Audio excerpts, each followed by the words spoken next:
తెలుగు వారందరికీ నూతన సంవత్సర శుభాకాంక్షలు. అసలు ఈ తెలుగు సంవత్సరాలు అంటే ఏంటి, ఎన్ని ఉంటాయి, ఇవాళ ఎందుకు స్టార్ట్ అవ్వాలి, అంటే ఉగాది రోజున ఎందుకు స్టార్ట్ అవ్వాలి? సో వీటన్నిటి ఆన్సరే ఈ వీడియో.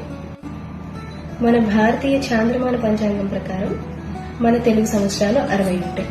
సో ఈ 60 సంవత్సరాల కాలాన్ని ఒక చక్రం అంటారు.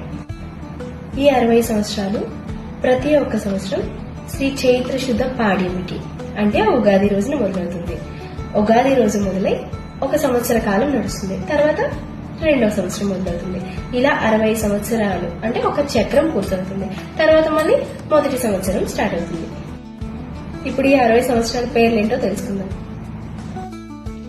ప్రభవ, విభవ, శుక్ల, ప్రమోదూత, ప్రజుత్పత్తి, అంగీరస, శ్రీముఖ, భావ, యువ, దాత, ఈశ్వర, బహుధాన్య, ప్రమాది, విక్రమ, వృష, చిత్రభాను, స్వభాను, తారణ, పార్థివ, వ్యయ, సర్వజిత్తు, సర్వధారి, విరోధి, వికృతి, ఖర, నందన, విజయ, జయ, మన్మద, దుర్ముఖి, హేవిలంబి, విలంబి, వికారి, శార్వరి, ప్లవ, శుభకృతు, శోభకృతు, క్రోధ, విశ్వావసు, పరాభవ, ప్లవంగ, కీలక, సౌమ్య, సాధారణ, విరోధికృత్, పరిధావి, ప్రమాదీశ, ఆనంద, రాక్షస, నల, పింగళ, కాలయుక్తి, సిద్ధార్థి, రౌద్రి, దుర్మతి, దుందుబి, రుధిరోద్ఘారి, రక్తాక్షి, క్రోధన, అక్షయ.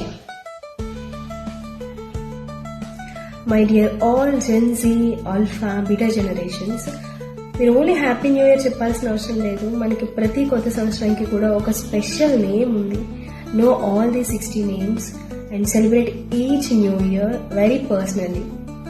And you are so lucky that you know Telugu and learn as early as possible and celebrate it. Namaste.